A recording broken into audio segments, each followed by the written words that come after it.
All right, here we go. All right, ladies and gentlemen, Talking Tesla special episode, Elon and Twitter. And I know maybe you feel like, is it really that special? But it's not. Today, a tweet went out, 4:23 a.m., I made an offer. And then a link to an SEC archives about Elon. And what that means is Elon made a all-cash offer for Twitter to buy the whole shooting match. Now, we thought this was going to happen when he didn't take the seat on the board. Yes. Because the board seat was going to limit him to 14% ownership. Very savvy by the Twitter board, by the way, it turns out. Very right. Sentient. Prescient. And I think we should also note that a couple of his tweets about Twitter were deleted, which probably he wouldn't have deleted because he hardly ever deletes his tweets. Even the funding secured tweet wasn't deleted, but there were a bunch of tweets that were deleted right before he was supposed to take a board position. Okay. So I think there was other things going on. Mm-hmm. Obviously, the 14% he probably knew about, but we'll continue here though. So the question I have for you, gentlemen, is he offered 5420, which has a little hidden 420 in it. Hilarious. So funny. So funny when you're spending $50 billion on a thing to drop a little weed reference in there.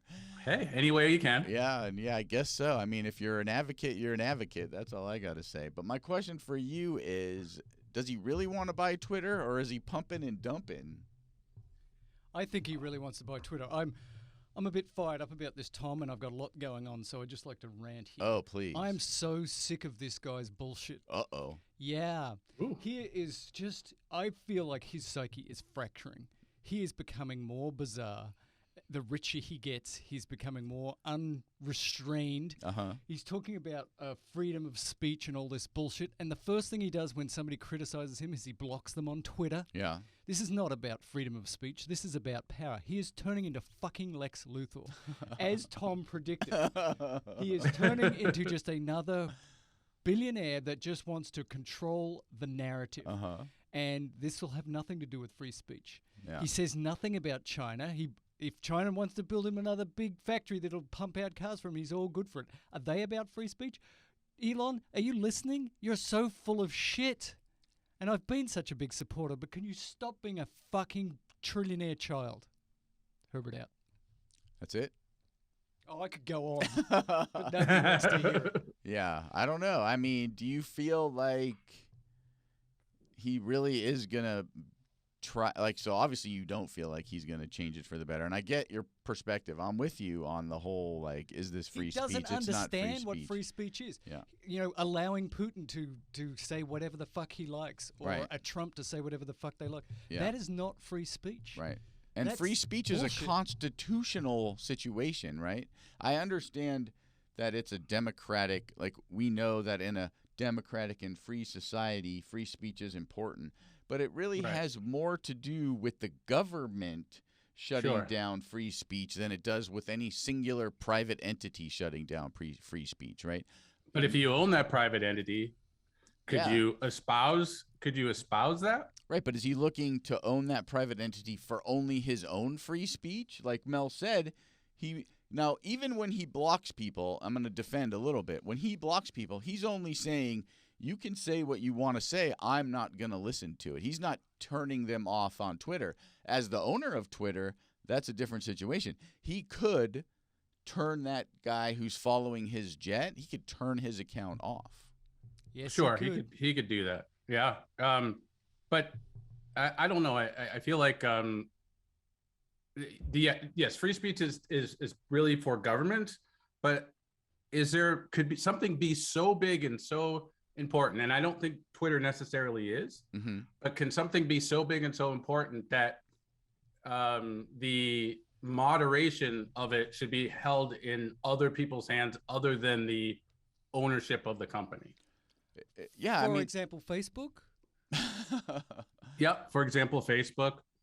Some things are so important, like, or so well known, like Scotch tape, that they actually take the trademark from the company, and anybody can use Scotch. in their thing, because it almost becomes a word in and of itself, essentially. Right. And I wonder if you expand that now.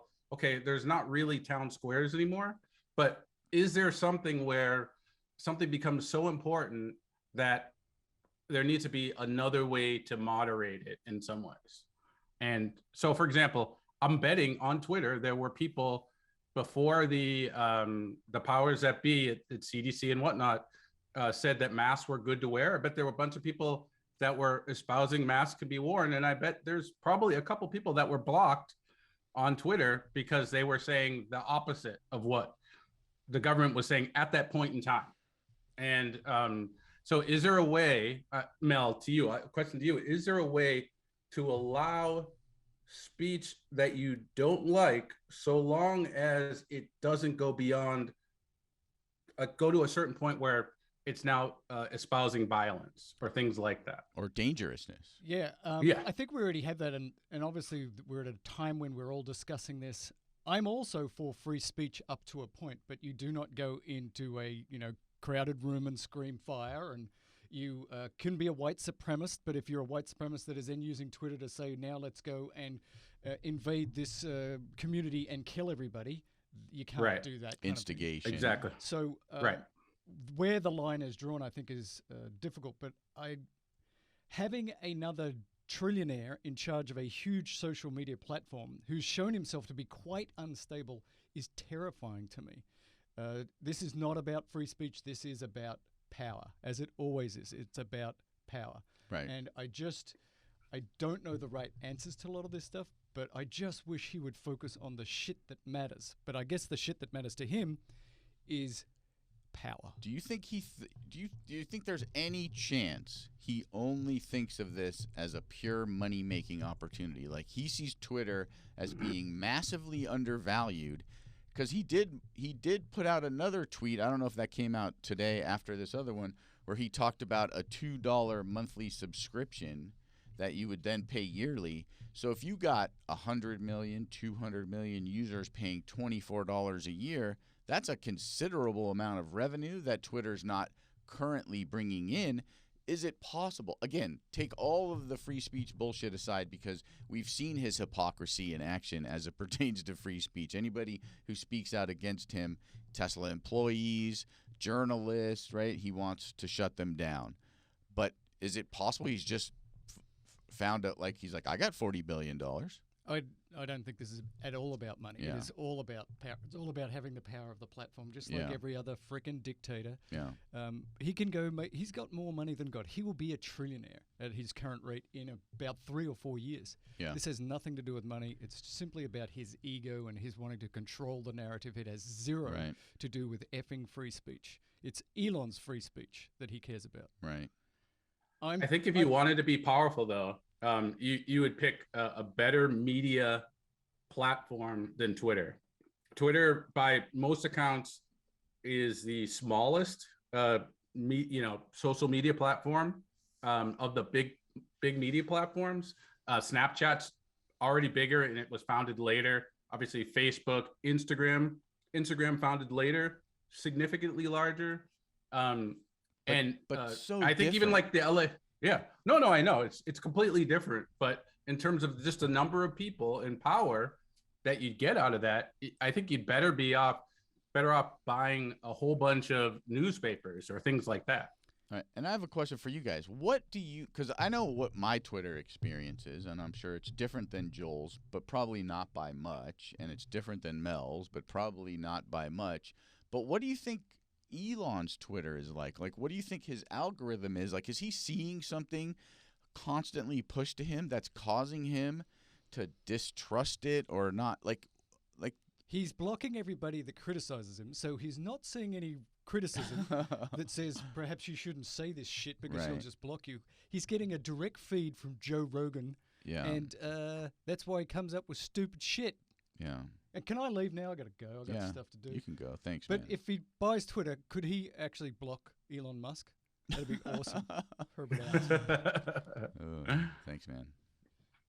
All right. Well, Joel, I don't know if we have more. I'm sure you have a lot more details and stuff that you want to discuss, so we can go for a while longer and, think about it, there's been some interesting responses. So as of right now to that particular tweet, and I'm looking at my phone, we have had 81,000 retweets, 24,000 quote tweets, 548,000 likes, and just about 56,000 comments, including comments from the CEO of Gab, which I guess is a Twitter competitor, asking Elon to invest $2 billion in Gab, join their board, and take down Twitter, which I think is quite interesting. There was also a message, and I don't know if it's real or not because it's on Twitter, from like the country of Sri Lanka, saying that $2 billion would really help us out considerably because we're about to default on our debt, and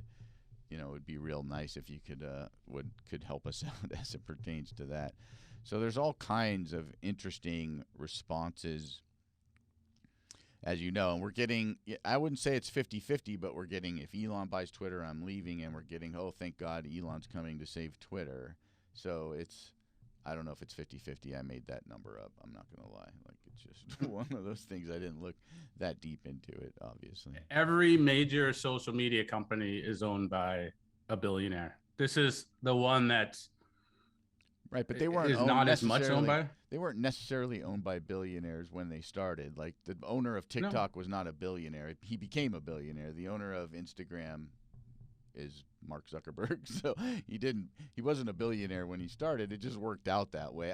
Again, this is a little bit different. He's not starting a thing. He is a billionaire. It's weird. It's weird that it's Twitter. I get it because, again, it seems like Twitter is the way, for good or bad, and likely bad, it feels like the way that people who seem to care about information get their information, right? Like, Facebook is about connecting with your friends and family, is the way I sort of look at it. And Instagram started out that way and has obviously been sort of co-opted by the influencer economy, as it were. But it was really just an easy platform for me to be like, hey, Joel, this is what I had for dinner. Check out what my kids are up to.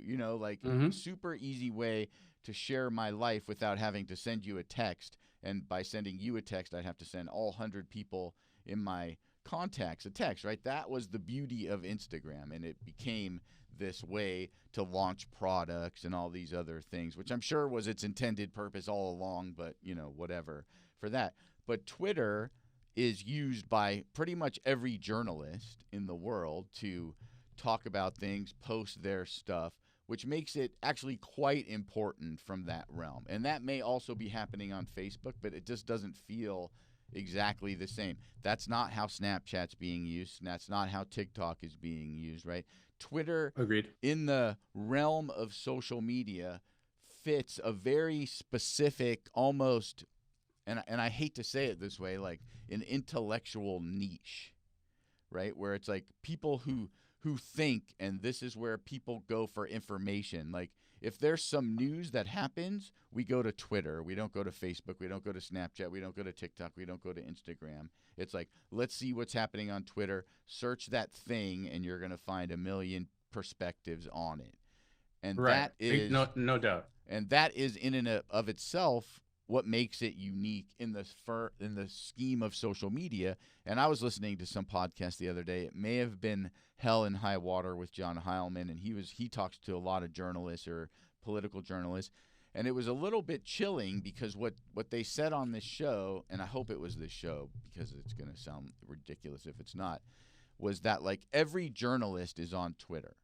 But the problem is they all follow each other, right? And so they're all posting their own opinions, right? They'll put it in their bio. These are opinions of myself, not of the organization that I work with.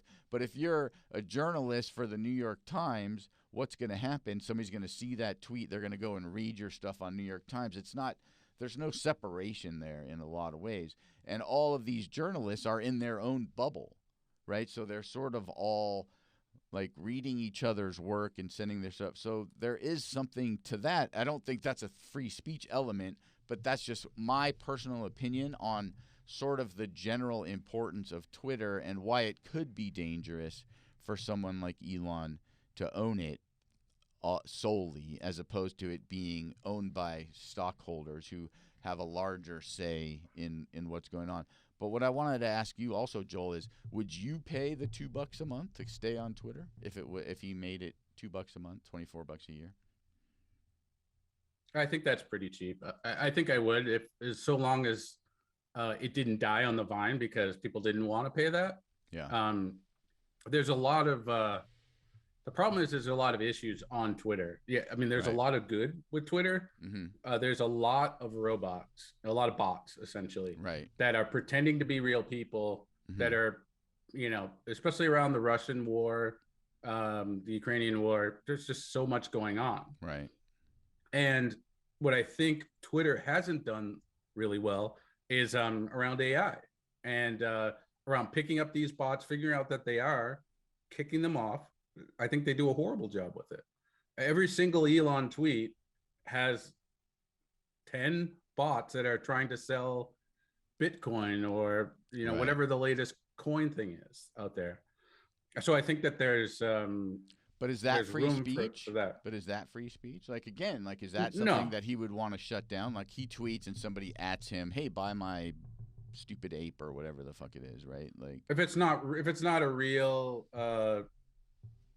person, no, I don't think so. But I mean, like you said, Tom, free speech, even you pick the freest country you think that there is in the world, and you don't have the ability to really be able to say everything that you want. You can be sued for it. You can be put in jail for certain things. And in Japan, for example, you can I can actually say something about you that is true that nobody else knows about, and if it's negative, I can be sued for that. And I could be, and I not only can be sued, but I would lose. So free speech is sort of this wishy-washy idea, but I think ultimately it is, how can we have good discourse when we completely disagree, and when it goes over a certain line, something happens to sort of slow that process down so that it doesn't get out of hand.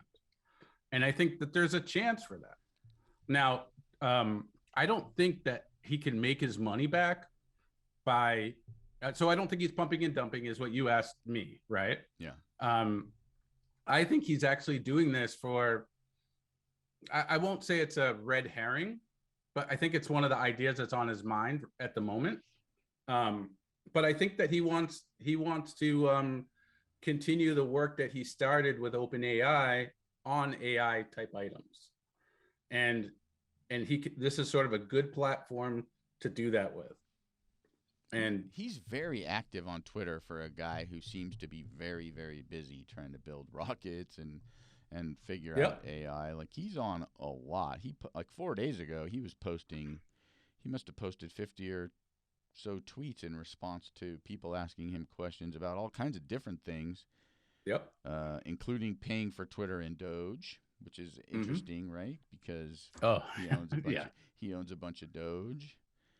I mean, I don't know. It feels almost like at some point you have to look at it as like he's rich enough and has his hands in enough things that we all think, oh, why would he need to be richer?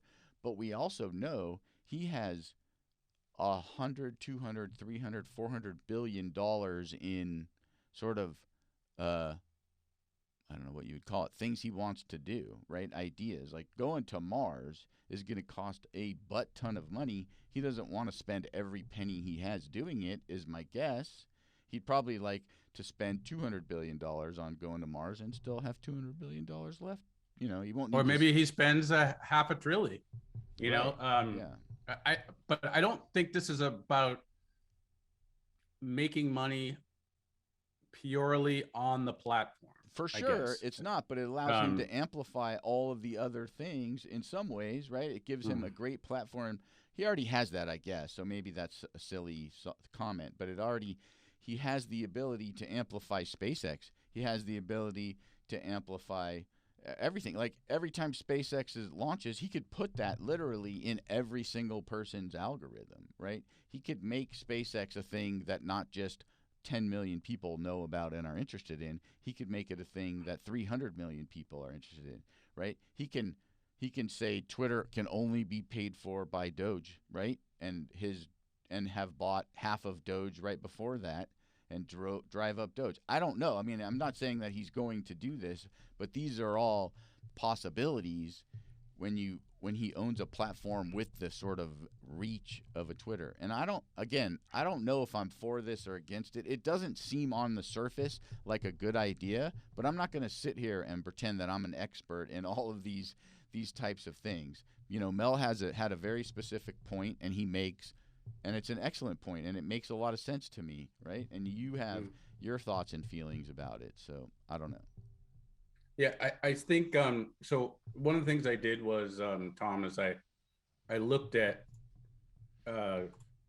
billionaires that own crap media companies. And I just wanted, you can see actually this is the wrong screen. Depending on if we share this. That was your billionaire's own crap screen. Okay. Yeah. So I just wanted to level set a little bit, right? Because I know in Boston, for example, John Henry, who owns the Red Sox, also owns the Boston Globe, right? And he bought that. Mm-hmm. I know about the guy that owns LA Times because I heard he also owns some lithium technology companies as well. Mm-hmm. These are some of the guys, right? Yeah. Carlos Slim, Halu, David Thompson from Reuters. He owns Reuters. We talked about John Henry and the dude from the LA Times. But look at how many companies Warren Buffett owned. I mean, it's Can you go ridiculous. Can you go full screen on that PowerPoint for me? Yeah, I sure can. There. Let me. There you go. Perfect. Yeah. So, and it actually goes off the page. Right. So he recently sold this to another large organization. He sold it as in one piece, in one chunk.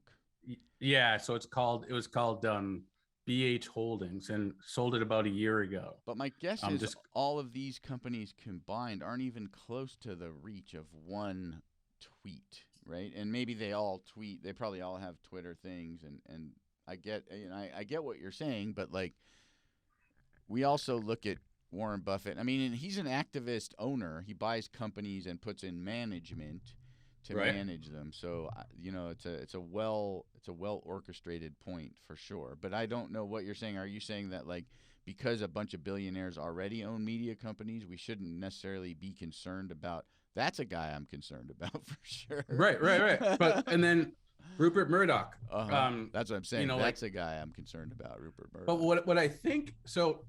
Because I remember when Rupert Murdoch first started Fox, and I remember all the hubbub about a billionaire owning a large organization. And I mean, you had CNN and what's that guy's name? Ted Turner.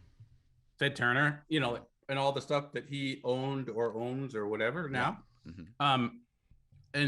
And they were just talking about how the world's gonna end, and maybe it's ending more slowly in some ways, but I think, and I don't think that Twitter, I don't think that for example, all of a sudden it's going to be impossible for news folks to tweet about or tweet against global warming or tweet against Tesla or things like that. What I really think is it's really about it's more about AI than he's admitting right now. So he tweets a lot, as you know, and I was just gonna show you one thing. So he tweets a lot about a number of different things, and I wanted to go through one slide. So if you remember, it was like 2018 or so, and he had an investors call where he was just pissed off with the traditional institutional investors. He was like, hey, this is a boneheaded question. This is a stupid question. You're killing me. And then he went to, sort of like the galley, the YouTubers and things like that. But the reality is he knew he was going to the YouTubers, and so that he just started calling out the fact that they were really boneheaded questions. And so that he could give himself space to say, okay, I'm going to have now sort of retail investors and institutional investors ask questions.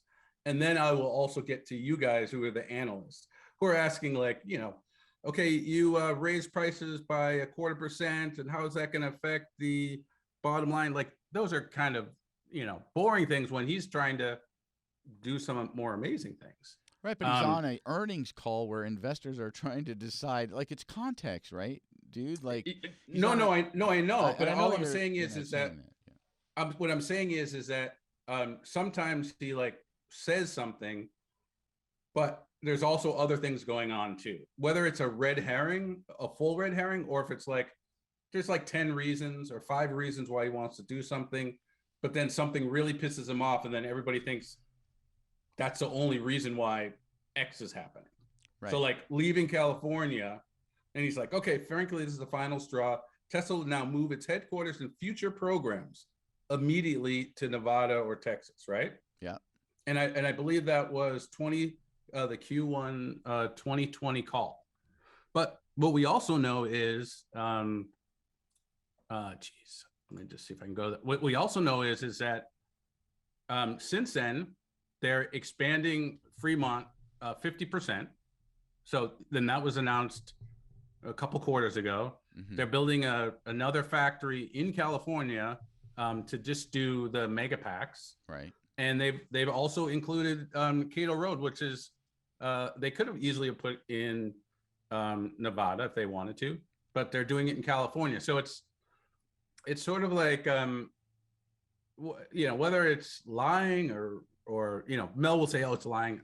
Is it a red herring a little bit, or is it sort of like, okay, these things are pissing me off and they're in the top of my mind, but I'm also doing it for other reasons. And I really do think that's the case. And I think it's clearly about using AI to try to fix Twitter and to have huge divergence in conversation without it getting to some point that he hasn't talked about yet. But what could be more dangerous than AI controlling the Twitter conversation potentially? Again, not on its surface. And I will say one thing about the Fremont factory is my guess is when he says he wants to leave California, a lot of the people who live in the Bay Area around Fremont don't want to live in Nevada, and they don't want to live in Texas. And he's got an amazing amount of talented people working for his company that want to live where they're freaking living. And he's not the emperor of their lives.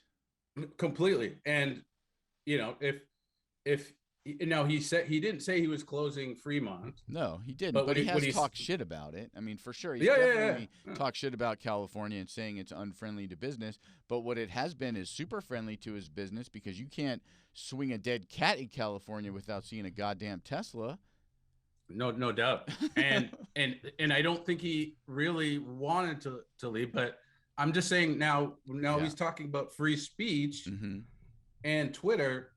I truly doubt he's spending $50 billion for just free speech. I guarantee it. I mean, yeah, even though he's worth 300, right, and he will be worth $1 trillion, zero doubt. His competitors. So he was a founder of OpenAI, as you know. OpenAI now is no longer open. So the intent is to do groundbreaking AI research and give it away freely, open source the code. Yeah. So that no single power had, that advancement. Yeah. Right. And OpenAI is doing some amazing things, but they are not open anymore. It's what they ultimately do is they charge people for almost all of the APIs. And the older APIs that don't work as well, they sometimes open up or make it a lot cheaper. And Google is also the second largest with DeepMind.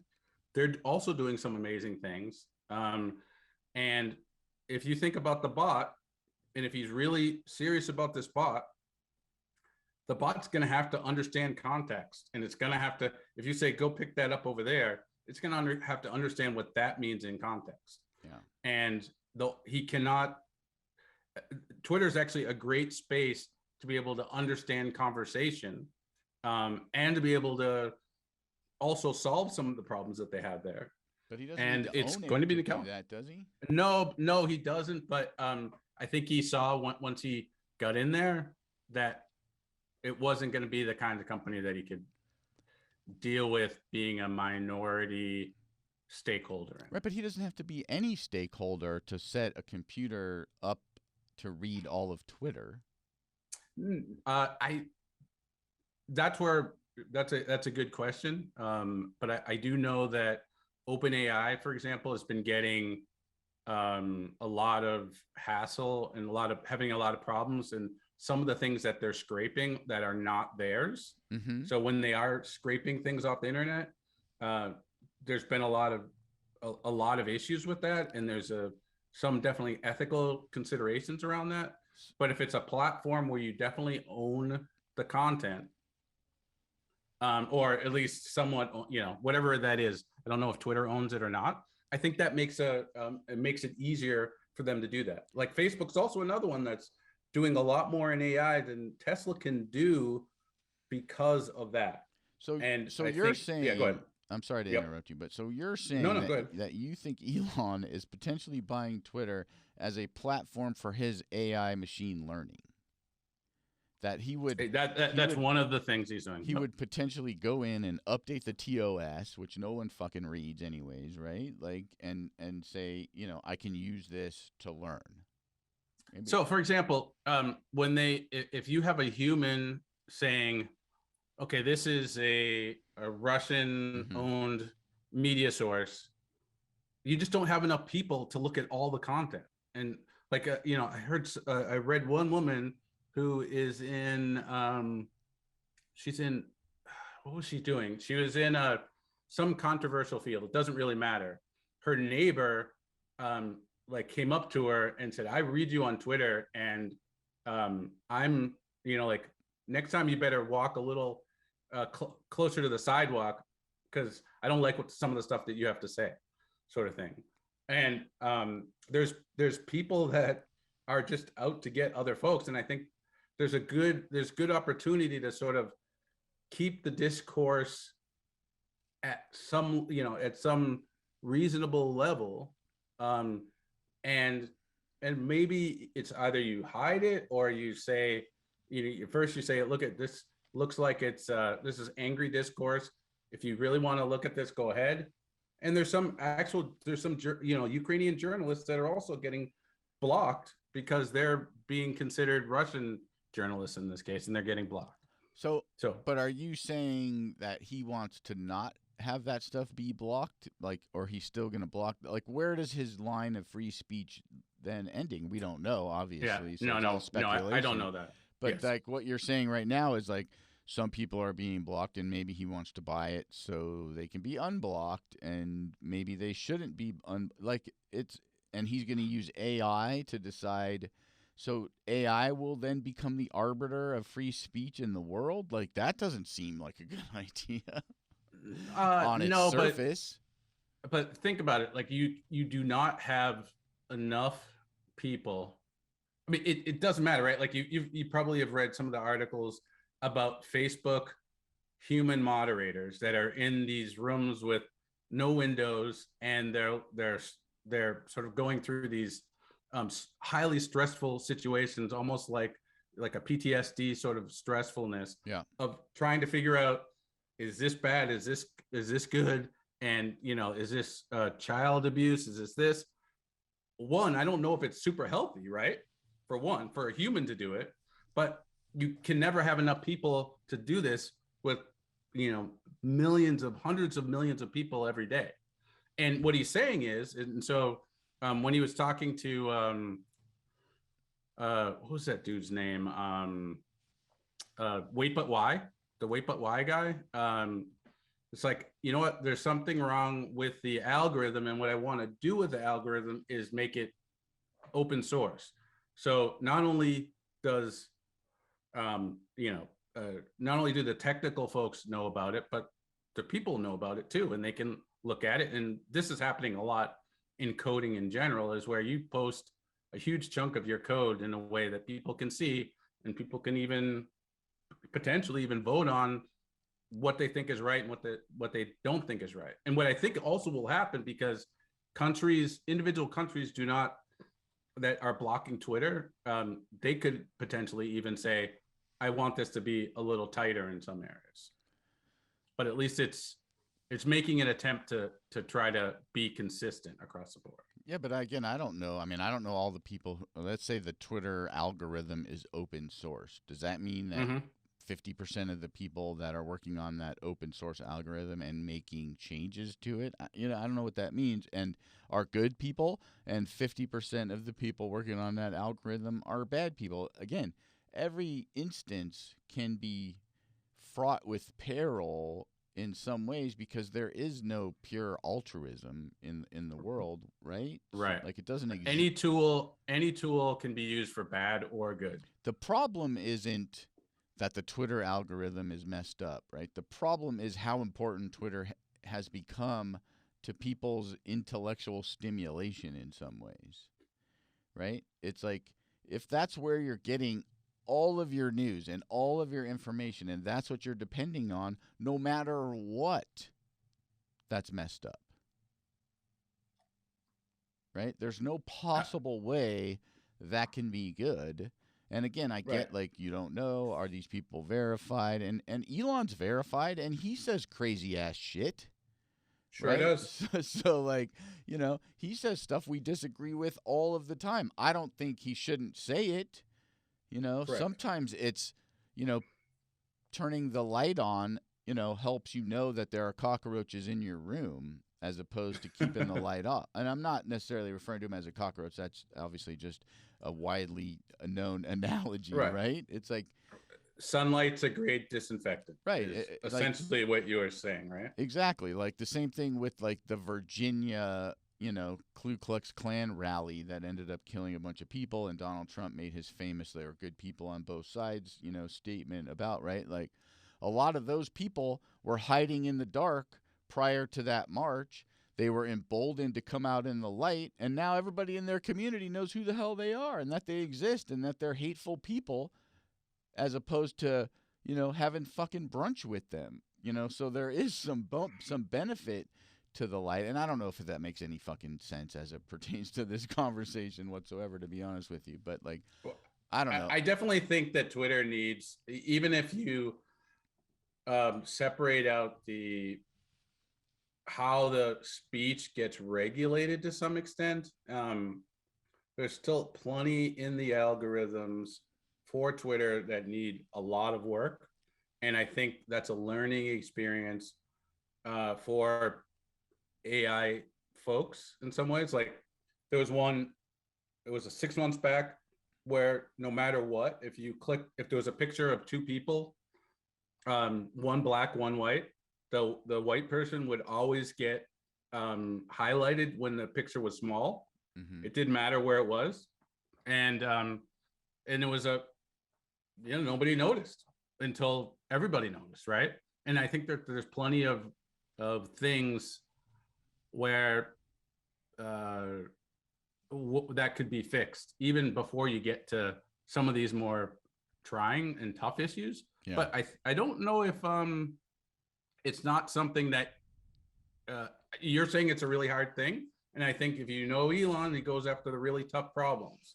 And I think there are tough problems when you're letting supremacists, or you're letting very hateful people get onto a platform. And I'm kind of interested. I mean, I hope it doesn't become like a ghost land. But I do think that some of these things are way too addictive. And I think that there could be a lot of good that could happen from some of these platforms. But ultimately, in time, we'll see what happens. But I guarantee that this will be in that list of master planning type things that are coming out. Master, you're always talking about the master plan over there. Yes, I yes. like it. I like it a lot. I mean, there's some. So what since you're sharing your screen, like I said, your screen actually, but that's cool. Yeah, maybe you're recording, I guess. Yes, I am recording. Google, I'm sure it burns him a lot that Google's DeepMind is doing some amazing things, and then OpenAI is doing, I think, almost even more amazing things. And now they have Dojo, which is that sort of AI super training computer, and I think that they're ready to do more things with it other than just some of the Tesla stuff too, or at least at the same time. Like, look, Tom, look at this picture, for example. OpenAI, which is again the thing that he helped found. There's one piece where they say to the AI, "Hey, I'm gonna write something out, and I want you to make a picture from that. Not find it somewhere, actually make the picture." So, like, one of the ones we're looking at right now, Teddy Bear is working on new AI research on the moon in the 1980s. Like, that's just effed up, right? But look at the picture. It kind of looks pretty darn close to something like that. Yeah, I mean, except teddy bears would also need spacesuits. So I mean, the AI missed that one, in my personal opinion. Like, there's no those teddy bears are dead. The pressures have exploded their bodies. That's terrible. No, they're not dead in this photo. But I get your point, because yes, does that look like an 80s computer? It sure does. Do those look like 80 teddy bears? Yes. Is that the view of Earth in the 80s? Hard to know, but my guess is it might be. It's pretty darn close, yeah. It's a circle. I don't see Neil Armstrong's footprint, although maybe that's it in the foreground, although that could be a teddy bear's footprint. So, yeah, that's good. And then the middle one is animal submarine chimeras, generated with Dale E2. I don't know what any of those words mean. I'm not sure what chimeras means, and I don't know what DAL E2 is, but my guess is it's some sort of writing, drawing software, maybe? Yeah, DALL-E is actually the AI software developed by OpenAI. Okay. So maybe I shouldn't have, but basically the text was make I think it was make animal submarine chimeras. And honestly, I don't know what a chimera is. So yeah. And then the last one was a car designed by Steve Jobs. Who knows what he would design? That looks pretty close. Yeah, it kind of looks kind of Apple-y for sure, and Apple-esque. But anyway, the point is that these are all being done by artificial intelligence software from programs that he helped start. And he needs to get back to some of that. Some of that he can do at Tesla, some of that he can do at SpaceX, but some of the other stuff, I believe, at least on the ethical side, if you're scraping content, you should own the platform that you're scraping. So that's why, like, he could build his own social media platform that espouses free speech for $100 million, and it could be a very good-looking website. It doesn't mean it's going to be popular, right? So that's the other part of it. Yeah, I mean, everybody wants power. Everybody wants to be successful. Everybody wants to look successful.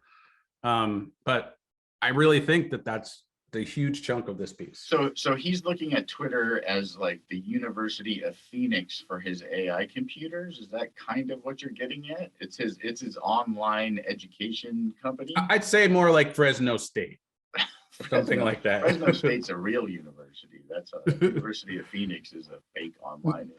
No, I know what you're saying. I'm saying it's not like. It's not UCLA, it's not Harvard, it's not MIT, but it's somewhere like a little bit higher than University of Phoenix. According to Google, I don't know if this is Google's AI answering me or actually Google. It says definitions from Oxford Languages.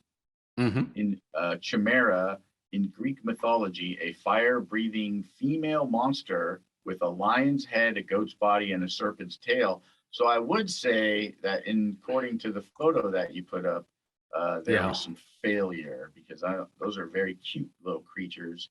I would agree with you. Appear to have, I mean, there are more translations, but the second definition is a thing that is hoped or wished for, but in fact is illusory or impossible to achieve.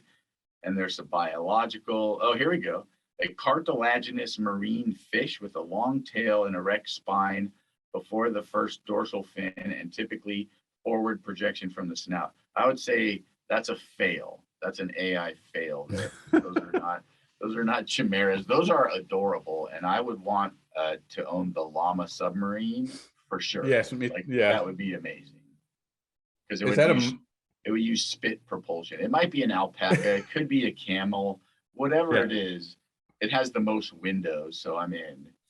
Be a good man on that particular thing. And for sure, if Steve Jobs designed a car, and let's be honest, Steve Jobs was not a designer. Johnny Ives was the designer at Apple. So that would be the funny joke, wouldn't it? If it was just an ugly looking thing, and it said, and it put in parentheses, Steve Jobs wasn't a designer. Johnny Ives was. That would be even funnier, wouldn't it? That would be perfect AI right there. And again, I'm sure Steve was an amazing editor of design, but Johnny, we give Johnny credit because Johnny was making some beautiful industrial design stuff over there. So, you know what? Agreed. If you're listening, Johnny, you're welcome. I'm a fan. So I don't know. I guess I don't have any closing remarks, but we should probably end this because God knows we went off topic about 1,000 times. But at the end of the day, it seems like you think Elon wants Twitter to teach his AI. I really wish Mel was still in the room because I would love to get his take on that. In fact, let me see if I can get him for 1 minute.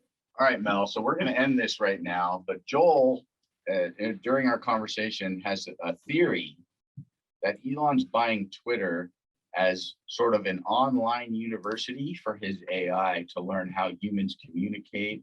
It's actually quite interesting. It's more detailed than that, obviously, and you haven't listened to most of this conversation.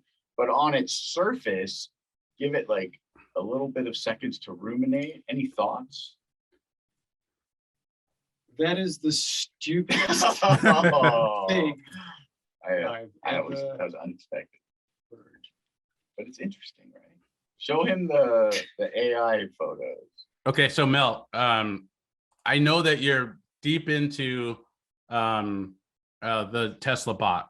You buy it more than I think Tom or Robert buys it. Okay. Yes. So the first part is when the first time that Elon started talking about Twitter was with Tim Urban in Wait But Why, and they were really talking about the algorithm, and the algorithm needs to be open sourced.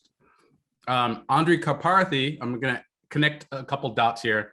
And if you look on my wall back here, I have a whole bunch of strings. Yeah, I'm a bit worried with pictures. This conspiracy theory. Yes, I do.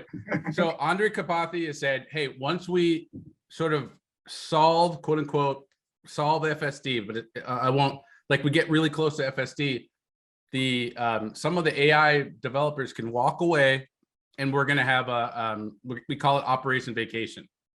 I'm going to go on vacation and we'll be able to keep taking in new data and the AI will get better and we'll be on our own. So now he's actually on sabbatical for, I think, 3 or 4 months.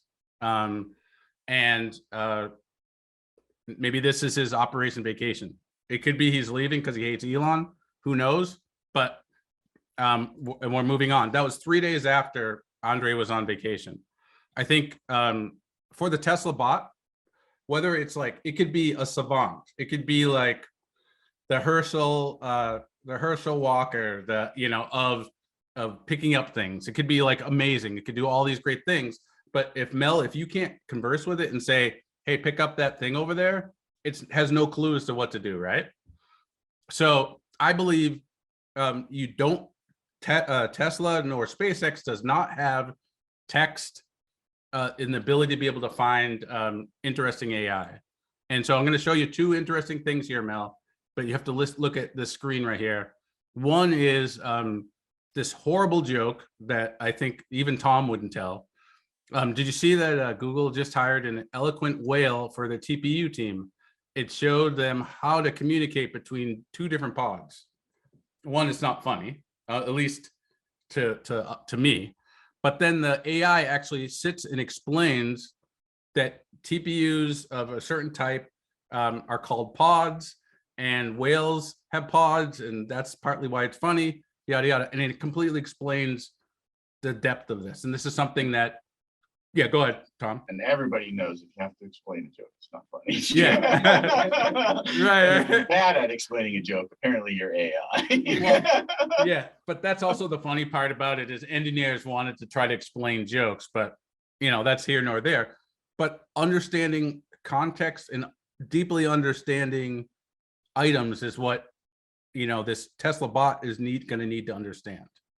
And one other one is OpenAI, which he founded, and he got kicked off because he was poaching talent. If you remember that, including Andre Kaparthi. They've also are creating some things where, like, you can say, hey, make me a teddy bear on the moon, or give me these chimeras, which I don't understand what they are still, or a car designed by Steve Jobs, and it doesn't go out and find it on the web. It actually physically designs the picture and makes a picture. Those sorts of things Tesla nor SpaceX has the ability to completely be able to do. And I think owning Twitter and owning the content on Twitter allows them to be able to start to understand context. So when you say to Tesla bot, hey, go get me that red cup, it's going to understand all that other stuff that they can't do now. I just don't. Why would you use Twitter for that? That would be the worst place. I mean, Twitter is like non sequiturs and half conversations and people being angry and throwing shit at each other.